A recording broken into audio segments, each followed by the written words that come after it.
¿Qué tal? Buenas tardes. Me presento, soy el doctor Eduardo Sandoval Bautista, médico residente de segundo año de la especialidad de neurocirugía del Hospital Mario Auxiliadora. Hoy vengo a compartirles con ustedes un tema muy importante e interesante que es la lectura de la radiografía de columna cervical. Empezamos.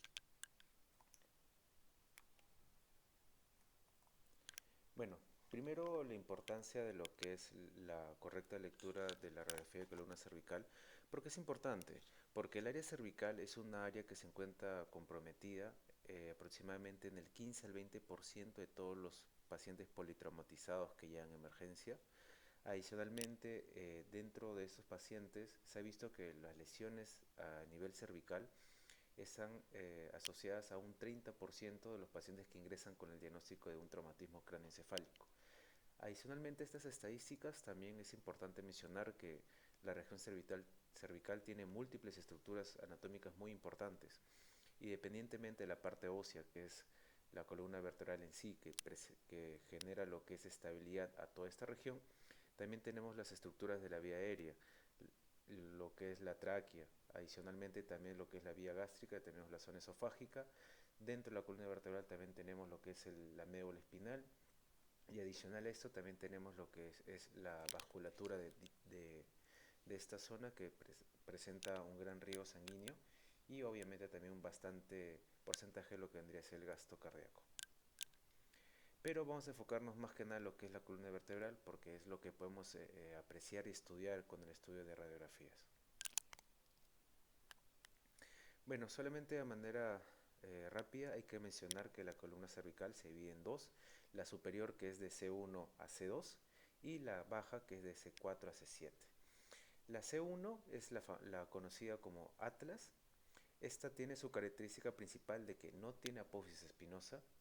Tiene adicionalmente, al igual que las otras vértebras de la columna cervical, lo que vendría a ser sus agujeros de conjunción, donde pasa la arteria vertebral. Aquí a este lado tenemos lo que es el axis, que su característica principal es que presenta su apófisis odontoides, que es bien prominente. Acá lo tenemos en una vista anterior y posterior. Adicionalmente también hay que tener en cuenta que en estas estructuras, que como vamos a ver más adelante, se va a poder evidenciar lo que es las carillas articulares, y también lo que vendría a ser el macizo. Se le llama macizo porque estas carillas tienden a ser de mayor diámetro comparadas con las otras vértebras cervicales. Continuando con las vértebras de la columna cervical baja, tenemos a lo que son las vértebras de C4 a C7. En estas, la gran característica que tenemos es que presentan los agujeros de conjunción en la apófisis transversa, como les mencioné, donde va a pasar la arteria vertebral, y también tenemos las apófisis espinosas, que en este caso tienden a ser más prominentes y horizontales. Dicho esto, vamos con el estudio propiamente. Aquí tenemos lo que es un estudio de columna cervical en AP. Como podemos ver, se evidencian los cuerpos vertebrales y a grosso modo la estructura que les había mencionado. Pero para hacer una correcta lectura hay que ir por pasos. Primero tenemos que ver que la placa esté bien tomada, evidenciando que las apófisis espinosas, que son estas prominencias que estoy señalando, se encuentren centrales. Adicionalmente, que se vean todos los espacios vertebrales, es decir, que se tiene que ir de C1 a C7. Hay ocasiones que no vamos a poder conseguir esto, es por eso que siempre se recomienda, especialmente en los pacientes que tienen el cuello corto, o pacientes obesos, o pacientes con posición antálgica, que un familiar o el mismo médico, que si es que tenemos la disponibilidad, hagamos una tracción de los miembros inferiores hacia caudal. ¿Para qué? Para poder extender este segmento y poder visualizar las estructuras, puesto que al momento que se elevan también los hombros, también pueden producir radiolucideces que pueden obstruir la correcta visión de estas estructuras. ¿Cómo nosotros vamos a poder contabilizar las vértebras? Hay dos métodos, pero el que les quiero traer primero es el de abajo hacia arriba, contando desde C7. ¿Cómo lo hacemos? Lo hacemos ubicando el arco costal, el primer arco costal, que por anatomía se va a insertar a nivel de T1. Dicho esto, si tenemos que este es el arco costal y este vendría a ser T1, empezamos a contar desde abajo. C7, C6, C5, C4, C3, C2. En esta primencia acá se evidencia lo que es C1, que algunos también lo utilizan como reparo anatómico para poder contar. ¿Qué es lo que ocurre? Que acá en esta imagen, como estoy sombreando el, el atlas, que es el C1, hay ocasiones que cuando el paciente no está adecuadamente posicionado, se van a poder ver estas dos líneas. La que estoy señalando en este momento, que tiene estas muescas, corresponde a lo que vendría a ser la apófisis mastoidea. Y esto representaría lo que es el borde mandibular. Y esta que tiene una línea más curva representaría lo que es el borde occipital. Hay ocasiones que estas estructuras se encuentran sobrepuestas y no se permite visualizar correctamente C1. Es por eso que preferentemente se cuente desde abajo, teniendo reparo anatómico el primer arco costal. En estas estructuras, continuando, les había mencionado que estas estructuras vendrían a ser lo que son las apófisis espinosas, que están acá marcadas con estas imágenes amarillas, y pueden ver que se encuentran rectas, alineadas. ¿Qué más quiero mencionarles? Que a diferencia de los otros segmentos de la columna cervical, estas tienen una estructura bífida. Como se pueden ver acá, les he tratado de esquematizar esta forma bífida que tienen. Hace un momento les había mencionado que dentro de las características de las vértebras cervicales son estas prominencias que se ven como pequeñas elevaciones que corresponden a las apófisis onciformes. Son exclusivas de las vértebras cervicales. ¿Y por qué es importante? Porque hay ocasiones que estas apófisis onciformes que se vienen acá señalados como estos picos que están aquí celeste, lo que hacen es artrosis, y a veces esto genera dolor en los pacientes que tiende a confundirse con una radiculopatía cervical, que se puede descartar con una correcta lectura de la columna cervical. Por eso lo menciono como dato importante. ¿Qué otra estructura quisiera tener en cuenta? Son estas estructuras que ven acá, que van cerca del borde lateral de la vértebra, que corresponderían, aquí están más limitadas, a lo que vendría a ser los pedículos. ¿Por qué es importante visualizar los pedículos? Repasando teoría, los pedículos forman parte de la columna posterior y son importantes porque son los puntos de apoyo de las articulaciones intervertebrales, y además confieren lo que es estabilidad de la columna. En algunas radiografías, disculpen, se va a poder ver algún trace de fractura o incluso una luxación de esto, aumentando el espacio que hay entre cada una, y podemos hacer el diagnóstico de la fractura propiamente, indirectamente también de inestabilidad de la columna y también de una luxación. Y los vuelvo acá a señalar nuevamente para que sea lo más esquematizado posible. Ya que vimos la columna cervical en la vista P, correspondería continuar el estudio con la vista lateral. Como les mencioné, sería ideal que haya una buena apreciación de todos los cuerpos vertebrales y, de ser posible, hacer una tracción de los miembros inferiores hacia caudal para poder generar esto. Generar un buen espacio donde se puedan evidenciar todos los cuerpos vertebrales.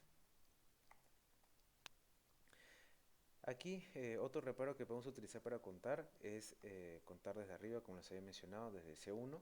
¿Y cómo sabemos que es C1? Una característica de C1 es que esta no tiene apófisis espinosa, es decir, acá podemos ver todas las apófisis espinosas, y esta que no está presente, ahí vendría a ser nuestro reparo anatómico de C1, y vamos a contar.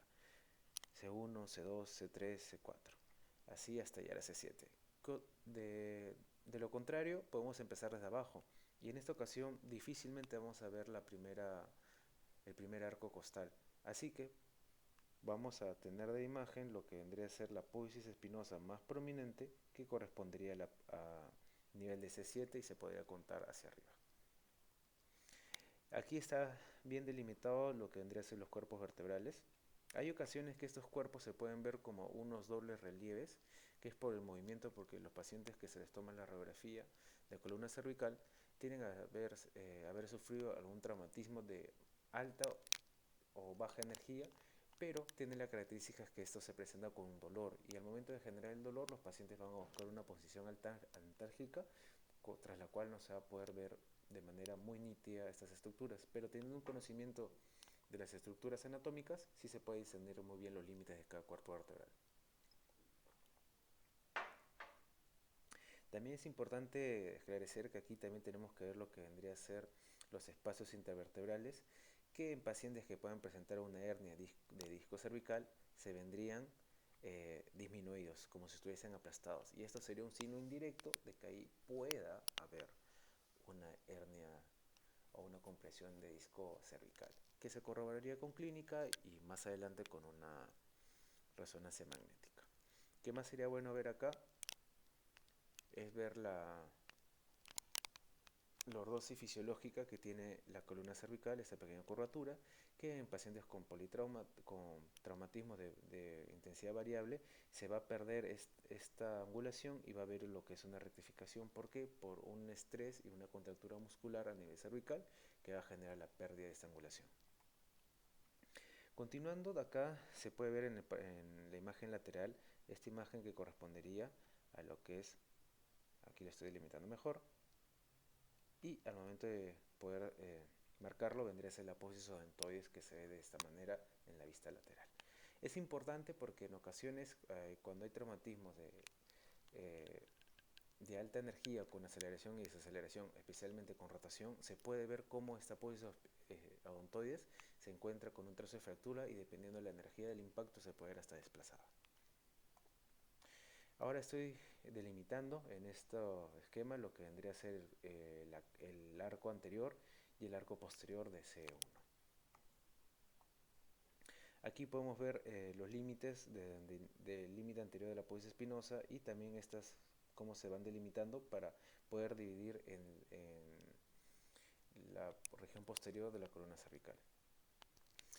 Muy bien, en estos podemos evidenciar lo que son las vértebras, pero en caso tengamos una sospecha de que haya una fractura de la columna cervical alta, también se puede pedir una incidencia especial que es la transoral para ver atlas y axis.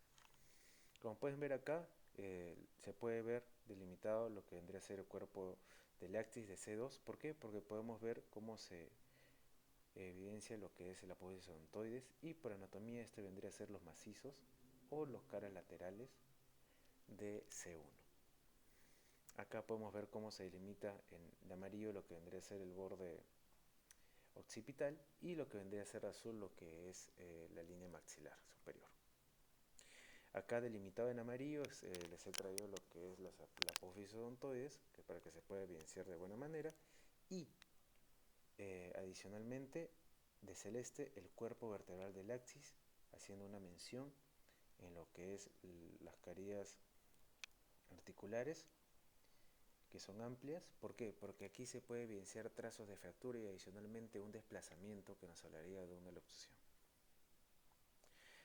En amarillo se encuentra lo que es el cuerpo y la apófisis transversa de C1, y en celeste vendría a ser el macizo que viene a tener ser el punto articular con C2, que también se puede ver trazos de fractura y desplazamientos. Estos trazos de fractura nosotros vamos a poder evidenciarlos teniendo un conocimiento anatómico de las estructuras en radiología para poder discernir si se encuentran conservados o no. De igual manera también se puede evidenciar en ese corte lo que son las apófisis espinosas. No se van a delimitar tan bien porque tenemos la parte ósea mandibular inferior, pero sí se pueden delimitar. Y aquí el borde inferior de C2. Otra vista importante para tener en cuenta vendría a ser la vista cervical oblicua. Esta vista nos permite ver lo que es el cuerpo vertebral, las apófisis espinosas, nos ayuda a delimitar mejor lo que vendría a ser las apófisis transversas. ¿Por qué? Porque se podrían evidenciar acá estas imágenes que estoy resaltando para ver si es que haya un cierto grado de fractura o no, y adicionalmente lo podemos utilizar en qué otro aspecto, en lo que vendría a ser para ver los agujeros de conjunción. Recordando, los agujeros de conjunción son los espacios intervertebrales donde van a nacer las raíces nerviosas, que vendría a ser esto de aquí. Estos espacios que estoy delimitando, donde van a ser las raíces nerviosas. Esto es importante en pacientes politraumatizados y también en pacientes que vienen por nuestro consultorio externo. ¿Por qué? Porque nosotros en ciertos lugares no vamos a tener acceso a lo que es una tomografía o una resonancia magnética a este nivel, pero con ayuda de nuestra semiología y evidenciando signos clínicos y también con la radiografía podemos hacer una aproximación diagnóstica de un paciente que pueda tener una estrechez de este agujero. Como se pueden ver, aquí los estoy delimitando, estamos contabilizando bien los que vendrían a ser los cuerpos vertebrales, y esto círculo que vendría a ser celeste vendría a ser el agujero de conjunción en sí. Posteriormente también se aprovecho para delimitar lo que es el cuerpo vertebral. Bueno, este es C2, que se puede la polizoantoides, pero en las demás el cuerpo vertebral, la espina posterior, la apófisis espinosa posterior, estas radiopacas que se encuentran eh, mediales a la apófisis espinosa vendrían a ser lo que son las apófisis transversas. A manera de terminar, este ha sido un repaso que considero muy importante. ¿Por qué? Porque la radiografía cervical es una herramienta de ayuda al diagnóstico importante. ¿Por qué? Por su accesibilidad, porque es costo-beneficio, es asequible, es barata. Por la disponibilidad, en casi todos los centros de salud a nivel de Lima y también en provincias se puede acceder a lo que debe ser radiografías, y también es altamente sensible, ya que nos permite ver y descartar lo que son fracturas y luxaciones. Adicionalmente, teniendo un correcto conocimiento, sumándole a la clínica y también a nuestra experiencia, se puede hacer muchas aproximaciones diagnósticas y así poder corroborarlo posteriormente con los que son exámenes auxiliares de mayor complejidad, como la tomografía o la resonancia magnética. Bueno, espero que haya sido de su agrado. Cualquier duda estoy puesto a responderlas. Muchas gracias.